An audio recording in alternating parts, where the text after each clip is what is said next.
again for tuning in. We got a few topics that I want to address today. First things first, the Pittsburgh Steelers dealing with Ben Roethlisberger.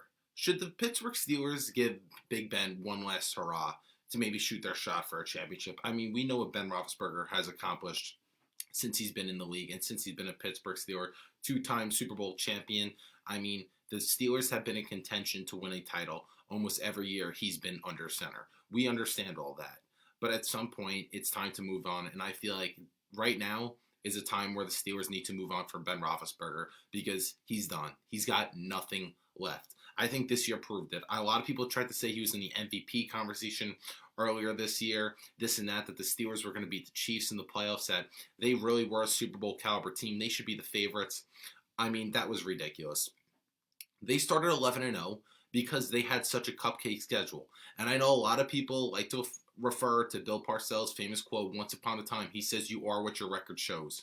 Sure, that's literally the definition of it, and that is a fact, but there's no context behind it. Who you play matters, is going to dictate your record, and that's all going to have an effect on it. So the Steelers' 11-0 start had to deal with them having a cupcake schedule. Because when you look at that schedule, they played some awful teams that they barely won and snuck out wins. Sure, a win's a win, but at the end of the day, you need some context, and that's why we saw them fold towards the end of the season, and especially in that wild card game, getting the brakes beat off them in the first half against the Cleveland Browns, who haven't been in the playoffs since probably 1400 BC during the bubonic plague pandemic. I've been referring to Ben Roethlisberger, the way he's looked in the pocket, as the Statue of Liberty. He literally is as mobile as the Tin Man when he's in the pocket. The dude cannot move whatsoever. Like, he drops back and he's stuck and he can't move. When teams get pressure on him, there's nowhere for him to go. He's not the guy who could break tackles or avoid sacks like he used to. Those days are over. After the elbow surgery, he doesn't have the arm he used to. We've seen time and time again with this Steelers team that when they put the ball in Roethlisberger's hands, when they asked him to do more, that's where he made more mistakes, and that's where the Pittsburgh Steelers really went wrong. And that's another reason why that they really fell completely off the face of the earth, and that's why they had that 11-0 start, and then having a miserable end of the season and a disappointing playoff run. Roethlisberger's just not that guy anymore. And sure, I think the Steelers not only should move on from Big Ben, I think they should blow the whole thing up. They need to blow this whole thing up. Sure, their defense was one of the best, if not the best defense in the league in the beginning of the season, but they had many problems in the secondary closer to the end of the regular season. They had many injuries in the linebacking core. There was too many problems. And let's not forget their running game went to the toilet bowl. I mean, they had games where they were rushing for 20 yards a game as a team. That's what they were doing. That's simply not going to get it done. Not only do I think the Steelers should move on from Big Ben, I think they just should move on from everything. They need to blow this whole thing up, start from scratch. And there is still talent on that roster where if you blow it up now, the rebuild process will be much faster. You still have a great coach in Mike Tomlin, who I believe is one of the best coaches in the game.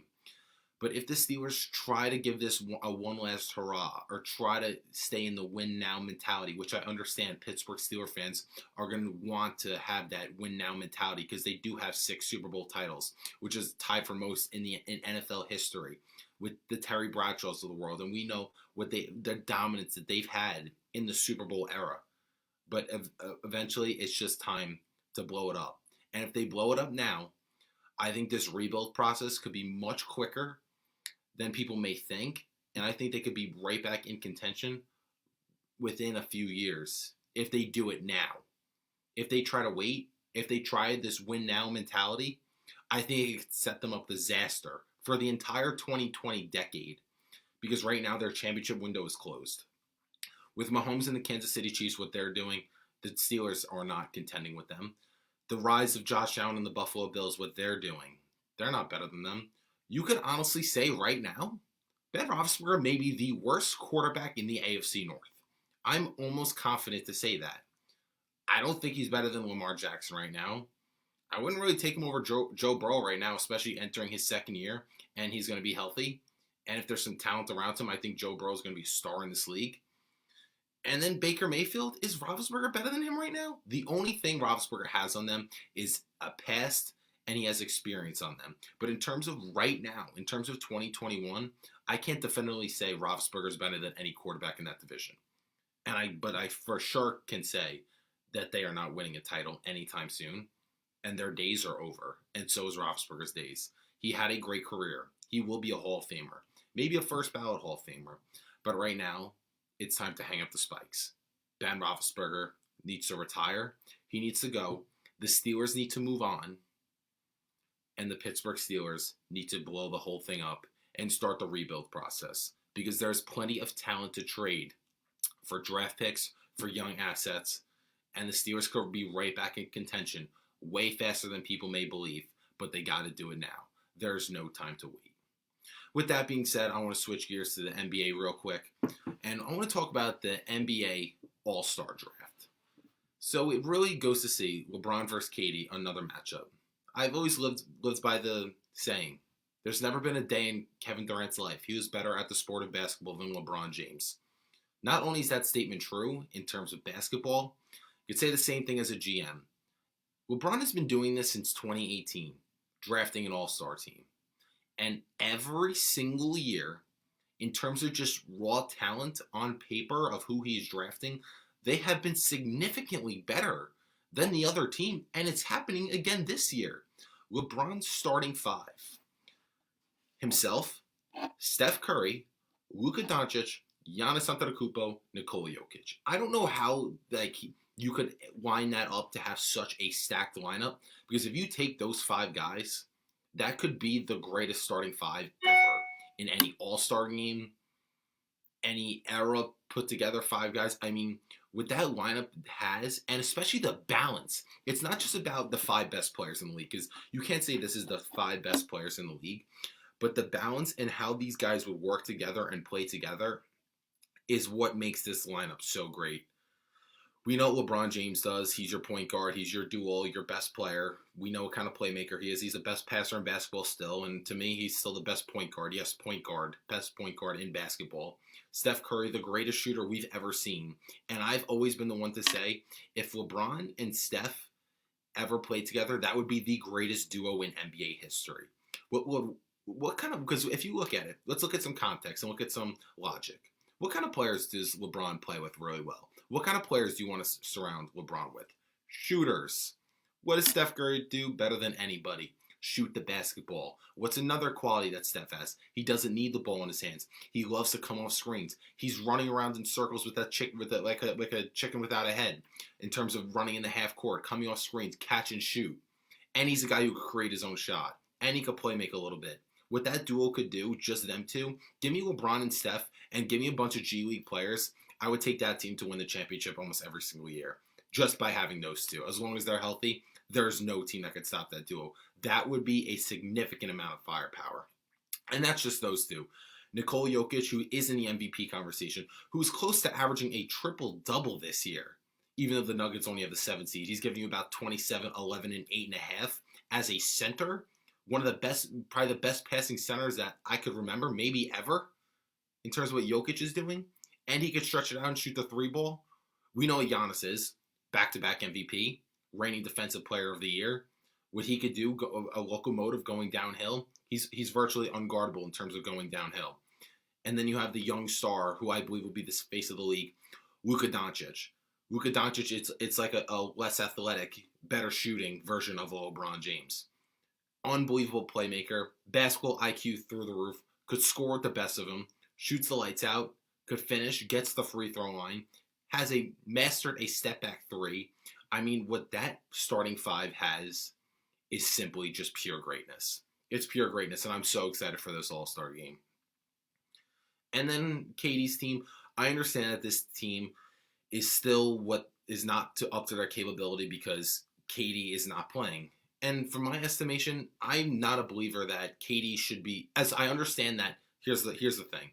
When we're drafting the captains for the All-Star game are the two players in each respective conference who have the most All-Star votes. I understand that KD is the best player in the Eastern Conference. I understand he got the most votes. But if he's the captain, because he had the most votes and he's not playing, it should be the next guy up. Because just by KD drafting a team that he's not in the lineup, it already makes that team worse right then and there. I mean, look at it. If you look at their starting lineup, it's Kyrie, Bradley Beal, Jason Tatum, Kawhi Leonard, Joel Embiid. You replace Tatum with KD, then that's a legit matchup, even though it doesn't compare to Team LeBron. But at least it's more a compatible starting five to LeBron's, where you could compete and you could say, all right, you got some horses. I mean, Kyrie Irving, in my estimation, should be an MVP candidate. Bradley Beal's leading the league in scoring. Kawhi Leonard, 2019 Finals MVP. We know what he brings to the table. One of the greatest perimeter defenders in the history of the game. And then Joel Embiid, who, in my opinion, most people's opinion, and I believe in the MVP key of MVP voting ladder, is the favorite to win MVP as of right now. So with that being said, I'm just a believer that if KD is not playing, he should not be awarded captain to draft a team, because it unbalances significant. It's because it's like, in reality, because it's significantly making your team worse. Because in reality, the first pick between these two teams are your captains. Your captains. LeBron is the first pick for Team LeBron because that's his team, and then KD would be himself. KD would be his own first pick. So if that being said, it's LeBron versus KD right then and there. Then you draft a team. But it's just every single year, no matter if when LeBron goes up against Steph, when LeBron goes against KD, when LeBron goes up against Giannis in terms of drafting a team, his team is always more significantly better than the team he's going against in terms of drafting. So with that being said, as great as LeBron is, going to be regarded as a top 2 player in the history of basketball. It may look like he's got a future as a GM in this league. The way he knows how to draft teams, the way how high his basketball IQ is, why not? I think that's something that LeBron should be open to once he retires. Maybe he's a GM of Bronny's team one day. We never know. But I mean, the way he could draft the team every single year. Every year we look at these starting fives for Team LeBron versus whether it's Team Steph, Giannis, or KD. LeBron's team is always significantly better. Every single time. And it's not even close. I still don't know how he put together that starting five compared to KD's. And I understand the biggest difference is KD is not playing. But I just believe moving forward, KD, if you're rewarded to be the captain of an all-star team and you are not playing in the all-star game, you should not be captain, because it defeats the purpose of balancing out the 2 all-star teams, and it takes away the fun. It takes away the fun, in my opinion. I understand the logic of it, because it's like when Anthony Davis is an all-star this year, but we know he's hurt with that calf injury. You can't draft him as a reserve. KD's basically drafting himself, but he's not playing and he won't be available. I don't agree with that, and right then and there, it makes that team just significantly worse. But I got one more topic today before I wrap up today's show, and that will be my top 5 MVP candidates. And this may be a little different than someone else's opinion in terms of top 5 MVP candidates, but a lot of people just love to use the storylines, this and that, of who your MVP is. If you guys follow me on Instagram or YouTube, and you guys have been following me at the Falco Takeaway, I revealed my top 5 MVP candidates. But for the Worldwide Sports Radio Network, I want to reveal it on today's show. And let me know what you think, because this may be a little bit of more of an unpopular opinion, my top 5 MVP candidates. I know a lot of people want to throw James Harden in the mix. I know a lot of people want to throw Steph Curry in the mix. James Harden, it's hard for me to throw him in there because I understand how great he's playing. He's been in his bag since he's been in Brooklyn. But the way he quit on the Rockets, the way he forced his way out, how out of shape he came coming into there, it's kind of tough for me to put him up there.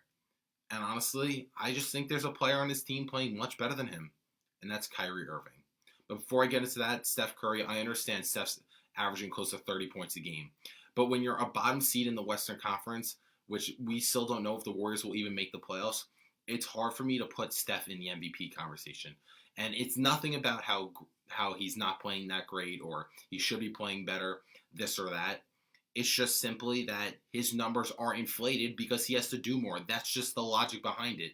If you're asked to do more, your numbers are going to look better. You're going to take more shots. You're going to have the ball in your hands. You're going to be relied on to do more. Therefore, your numbers are going to be better and more inflated, which is what happened with Steph Curry. And it's nothing against what he's done.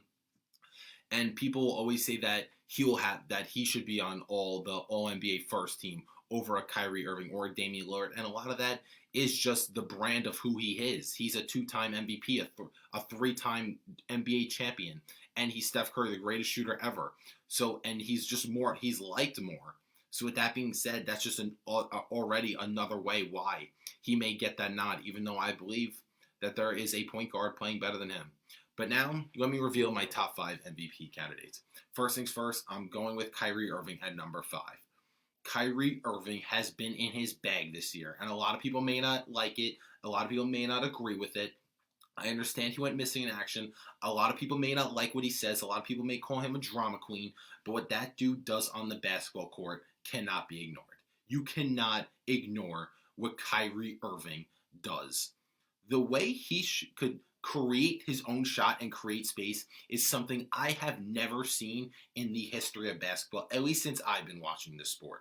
Kyrie Irving is giving you over 27 a game on 40% shooting from three-point range, 52% from the field, and 90% from the free throw line. So Kyrie is giving you a 40, 50, 90 season on over 27 points a game. Oh, wait, that's not all. Kyrie is doing this. He takes tougher shots than anybody in the NBA.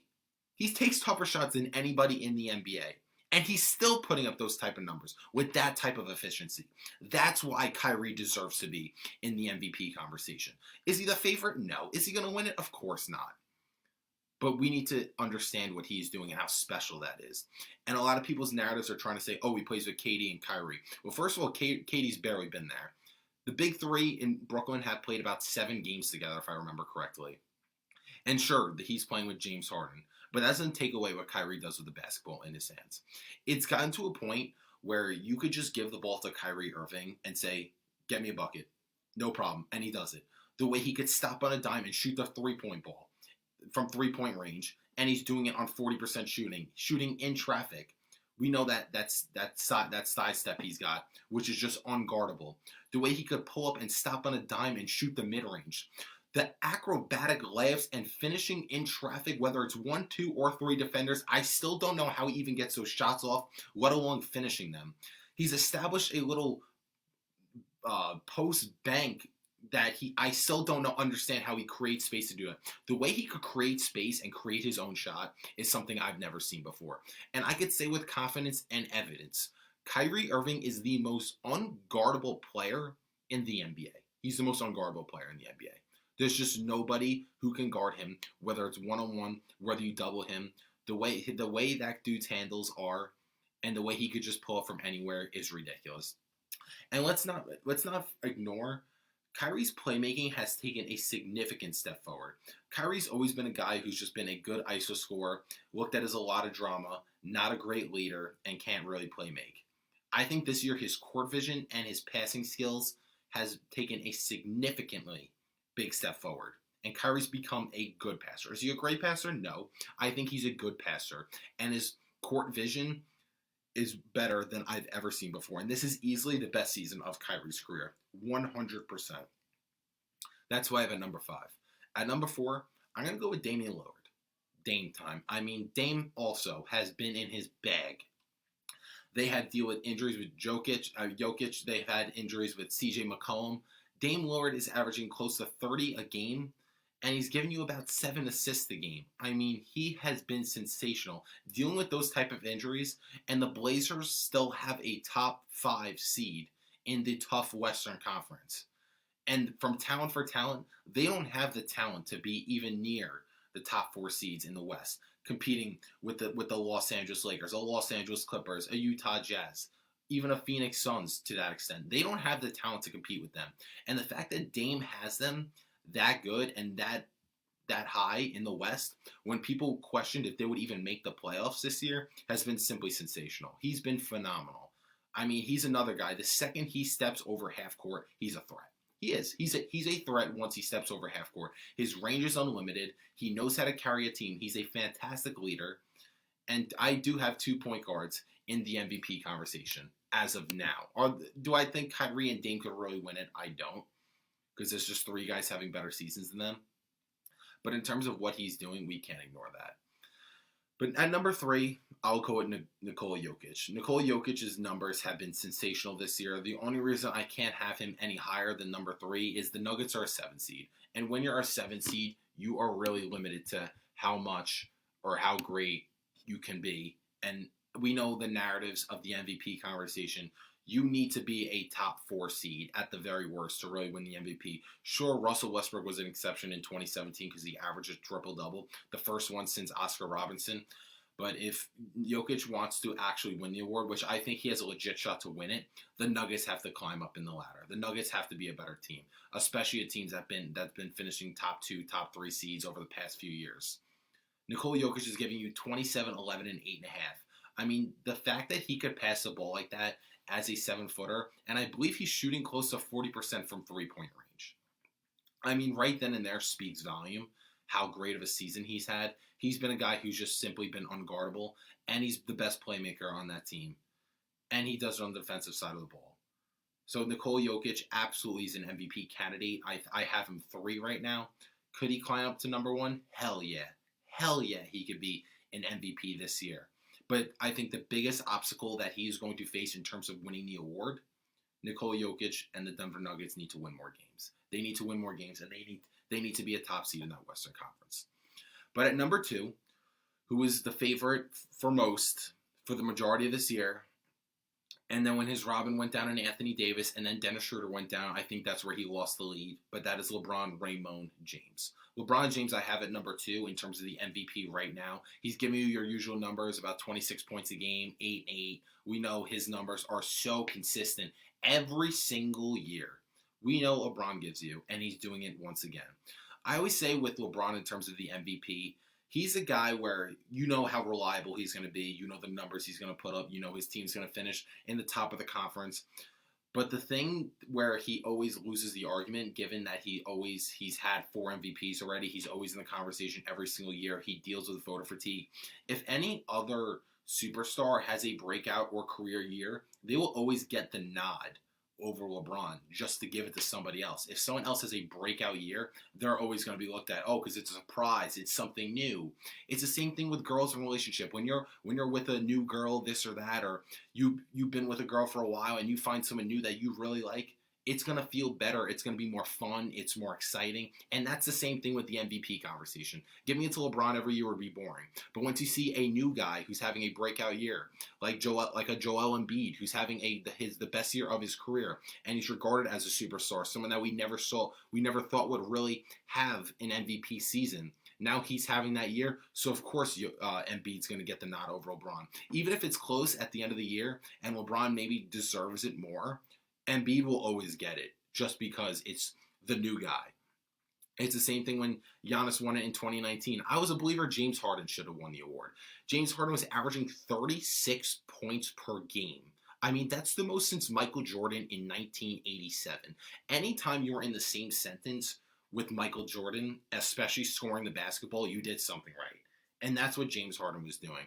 And the biggest case for James Harden in 2019 is when the Rockets were below 500, about 20-ish games into the regular season. He had CP3 go down, the next best player on the team. You had Clint Capella go down, missed an extended period of time, the next best player on the team. And Eric Gordon, the next best player on that team. His 3 top teammates missed time. And James Harden in that stretch had a 32-game 30-point streak. He had, I believe, 15 40-point games, a 50, 15, and 15 game, a 60-point triple-double, and he willed and threw the Rockets team on his back to the number 4 seed and 53 wins in the Western Conference. If you want to talk about value, that is the definition of valuable. That's the definition of valuable, doing the most for your team. And why did James Harden not win it in 2019? Because Giannis was the up-and-coming superstar. The Bucks had the number 1 seed. Harden won the award the year before in 2018. It's doing it to the new guy. A lot of people don't like James Harden's style of play. They hate the iso ball, that he just dribble, the step-back 3, the free throws. But what he did in that stretch is not appreciated enough. Because that's the definition of valuable, and that's the MVP.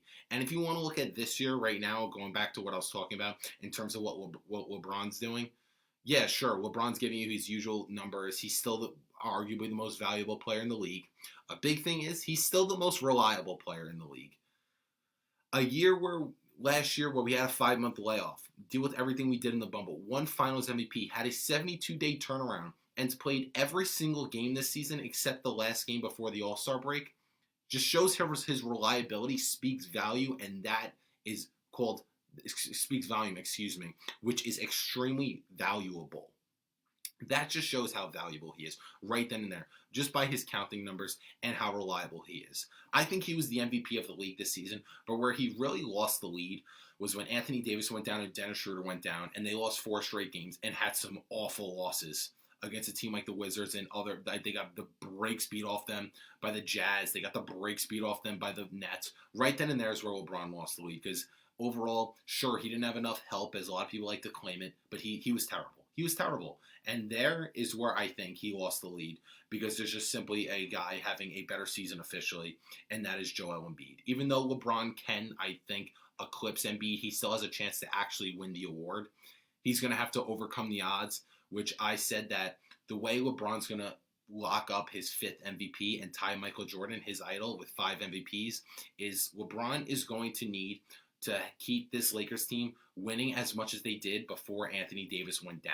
So if the Lakers were still doing that, his minutes would increase.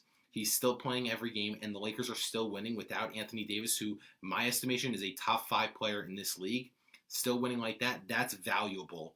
And then his numbers would increase because he's asked to do more. His points are going to increase. His rebounds are going to increase. His assists are going to increase. We know the whole story.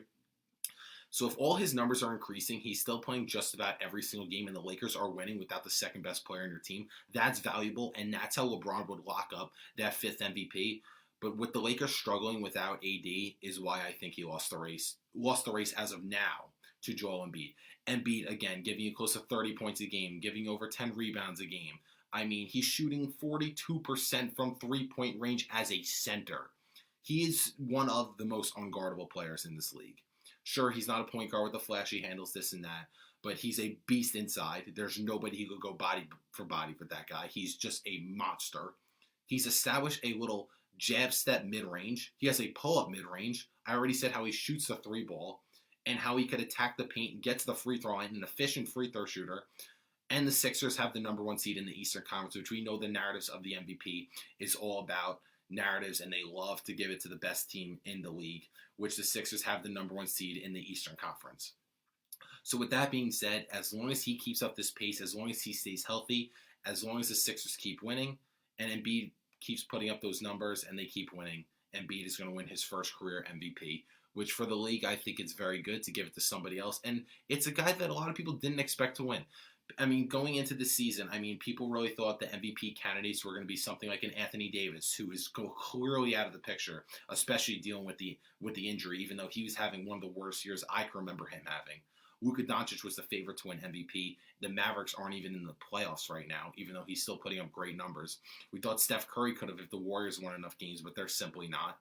I mean, LeBron, of course, we know he's going to be in the conversation, not that he's going to win it. We thought maybe Giannis could do the three-peat, the first one since Larry Bird. But I think it's exciting. It's good for the league that Embiid, a surprise candidate, is now the favorite to win MVP, and he probably will win the award. But that's going to wrap up today's show. Thanks again for everyone who tuned in to the Falco Takeaway. And if you haven't already, make sure you follow me on Instagram and YouTube at the Falco Takeaway if you'd like to check out more of my content. Talk to you soon. Stay safe. Have a great weekend, everybody.